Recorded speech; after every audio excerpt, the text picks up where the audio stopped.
Hello everyone, I am Shefali, your accountancy teacher. I welcome you all in your accountancy class. We were discussing about accounting equation and today we will discuss one more numerical based on this topic. हमने अब तक simple transactions की बात की कि जब आपने जो है वो कैश लगाया उसकी क्या अकाउंटिंग इक्वेशन होगी, कैपिटल है आपके पास, आपने फर्नीचर परचेज़ किया एक्सेट्रा। तो आज हम देखिए डिस्कस करेंगे एक पॉइंट कि जब आप अपना स्टॉक को सेल करोगे तो उस टाइम पर आपने अगर प्रॉफिट जो है वो ऐड करके फिर वो स्टॉक को सेल किया तो उसका अकाउंटिंग इक्वेशन पर क्या इफ़ेक्ट होगा, वो पॉइंट हम डिस्कस करेंगे। देखो, स्टॉक अगर आप सेल करोगे, सिंपल बात है कि स्टॉक लेस हो जाएगा। अब स्टॉक लेस हुआ, अगर आपने कैश में बेचा है तो कैश आ जाएगा, उधार में बेचा है तो डेटर्स में जुड़ेगा। बट आपके इसके साथ साथ अगर आपने वो स्टॉक प्रॉफिट पर बेचा तो जितना भी प्रॉफिट आप अर्न कर रहे हो वो प्रॉफिट आपने कैपिटल में ऐड करना है। एक छोटा सा न्यूमेरिकल डिस्कस करेंगे इस पर बेस्ड। न्यूमेरिकल की स्टेटमेंट क्या कहती है आपको कि prepare accounting equation from the following. Started business with cash 1 lakh rupees, कि 1 लाख रुपए के कैश लगा करके आपने बिजनेस स्टार्ट किया। 1 बाय 1 ही मैं रीड करूँगी और उनका हम अकाउंटिंग ट्रीटमेंट करेंगे। तो पहली इक्वेशन है आपकी स्टार्टेड बिजनेस। अब जब कभी आप एक नया बिजनेस स्टार्ट करते हो तो जो भी पैसा आप लगाते हो वो आपने कैश में भी लिखना है और कैपिटल में भी लिखना है, क्योंकि वो ही आपकी पूंजी है बिजनेस की।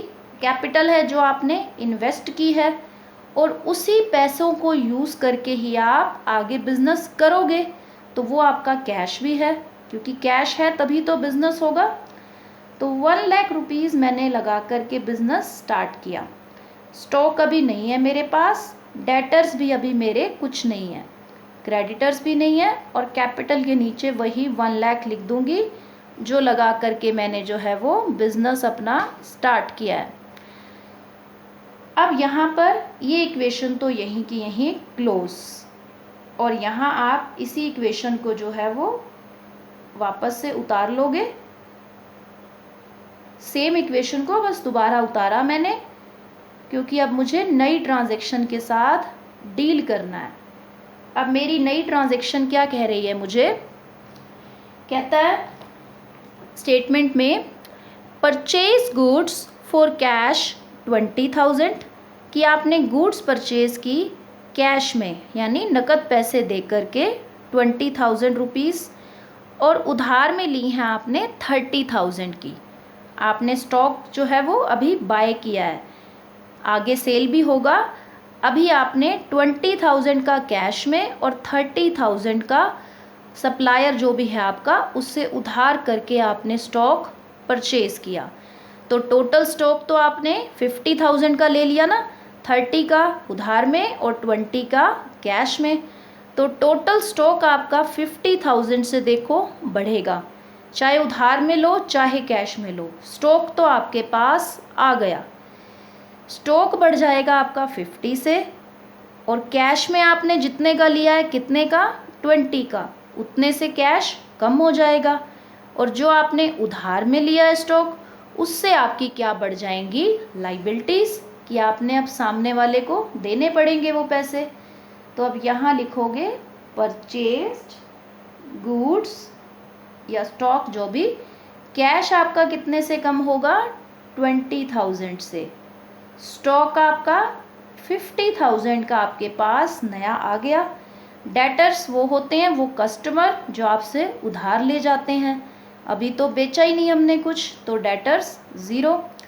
क्रेडिटर्स जितने का स्टॉक उधार में लाए हो, कितने का उधार में लाए हो, 30,000 का, टोटल 50 का खरीदा, 20 कैश 30 क्रेडिट पर, उधार पर। कैपिटल में कोई बदलाव नहीं आएगा क्योंकि कैपिटल को नहीं छेड़ा हमने। इस इक्वेशन को कर दो क्लोज। अब इसी इक्वेशन को आपने सॉल्व करके नीचे उतार लेना है। सॉल्व करो। 1 लाख में से 20,000 का कैश यूज़ हो गया, बचा कितना कैश? 80,000। स्टॉक आपके पास अब कितना है बन चुका है? 50,000। डेटर्स आपके अभी 0 हैं। क्रेडिटर्स आपके कितने हो चुके हैं? 30 के। कैपिटल आपकी वही है 1 लाख रुपीज़। ये तो अब सिंपल था। अब आती है हमारी मेन थर्ड ट्रांजैक्शन, जहाँ गुड्स जो हैं आपकी या स्टॉक आपका सेल होगा और वो प्रॉफिट पर सेल होगा। अब ध्यान से सुने हम। सोल्ड गुड्स फॉर कैश, यानी नकद में बेची आपने गुड्स, पैसे आपको नकद ही मिलेंगे।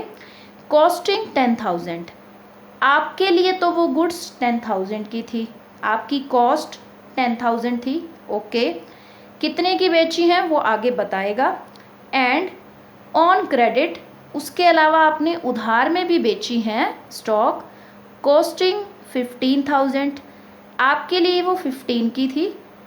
दोनों को ही आपने 20% प्रॉफिट पर बेचा। तो अब प्रॉफिट पर बेचा है 20%। तो जितने की भी गुड्स आपके लिए हैं, ये वाली 10 वाली भी और 15 वाली भी, दोनों का 20% देख के प्रॉफिट कितना बन रहा है, वो प्रॉफिट ऐड करके आपको पता चल जाएगा कि आपने कितने की गुड्स बेची हैं। तो फाइंड करें हम कि हमने कितने में बेची होंगी। लास्ट में आप अपने सम के एक वर्किंग नोट बना सकते हो, जहां आप ये देखोगे कि आपका कितने में आपने बेची थी। आपने 2 तरह से बेची हैं, कैश में 10,000 वाली गुड्स और क्रेडिट में 15,000 वाली गुड्स। दोनों को ही आपने बेचा है 20% प्रॉफिट पर। तो इसका 20% देख लो कितना बनता है। 2,000 रुपीज़ आपने प्रॉफिट पर बेची, तो आपने जो है वो सेल कितने में की होंगी? 10,000 वाली। अगर 2,000 का प्रॉफिट अर्न करना है 12,000 में। और जो उधार में बेची हैं उसका 20% देखें तो 3,000 का प्रॉफिट बनता है। तो 15,000 पे 3,000 का प्रॉफिट है, तो आपने सेल कितने में की होंगी? इनको 18,000 में सेल की होंगी। ओके, तो ये आपने 2 तरह से गुड्स बेची हैं, एक कैश में एक क्रेडिट में। अब यहाँ पर जो गौर करने वाली बात है वो ये कि जो आपका स्टॉक कम होगा आपके पास, वो उतने से कम होगा जितने की आपकी कॉस्ट है। आपके लिए जो गुड्स जितने की थी, स्टॉक उतने से कम करना है। अब जो ये सेल प्राइस हैं उनका कंसीडरेशन हम करेंगे आगे। तो आपका जो गुड्स टोटल सेल हुई हैं वो एक 10 और एक 15, मतलब टोटल 25,000 की आपकी गुड्स जो हैं वो आपकी चली गई आपकी शॉप से। कैश वाली गुड्स आपने जो बेची हैं वो 10 वाली आपने कितने में बेची? 12,000। तो आपके पास कैश कितना आ जाएगा? 12,000 रुपीज़ का कैश आ जाएगा आपके पास। क्यों? क्योंकि आपने उसको नकद पैसों में बेचा, तो सामने वाला आपको 12,000 रुपीज़ दे देगा आपका प्रॉफिट ऐड करके। अब बात आती है डेटर्स की कि मैं कस्टमर से मैं कितने और मेरे रहते हैं। मैंने 15,000 वाली गुड्स को 18 में बेचा, तो अब मैं कस्टमर से कितने मांगूंगी? 18, क्योंकि मैंने उधार में बेचा है उनको। तो यहाँ ये तो हो गया। स्टॉक को मैंने मेरी कॉस्ट प्राइस के अकॉर्डिंग 25,000 से कम किया। क्यों 25? क्योंकि मैंने एक गुड्स बेची 10 की, एक मैंने बेची 15,000 वाली, तो इन दोनों को ऐड करके मैंने 25,000 से मेरा स्टॉक कम किया। सेल प्राइस जो मेरा था वो 10,000 वाली का था 12,000 और क्रेडिट वाली का था 18, वो भी मैंने कंसीडर कर लिए।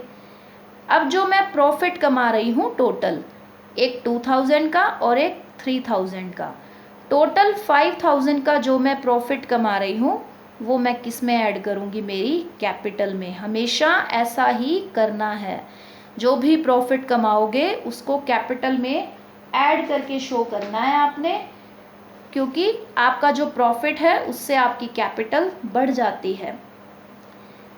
और लाइबिलिटीज़ में कोई चेंज नहीं है, क्रेडिटर्स में, तो वहाँ मैंने कुछ और ऐड नहीं किया, बस ज़ीरो लिखा। अब बस आपने न्यू इक्वेशन निकाल लेनी है अपनी कि आपका जो कैश है वो 92,000 हो गया, क्योंकि 12,000 आए हैं अभी अभी आपको गुड्स को सेल करने पे। स्टॉक आपका जो है वो 25,000 का बचेगा, क्योंकि दो तरह से तो आपने बेच दी गुड्स, एक 10 और एक 15, 10 + 15 में। और डेटर्स आपके 18, क्रेडिटर्स 30 और आपकी कैपिटल 1,05,000। तो यहाँ हमारे पास ये है हमारी अकाउंटिंग इक्वेशन, और इस तरह से हमें डील करना होता है प्रॉफिट के साथ। That's all for today.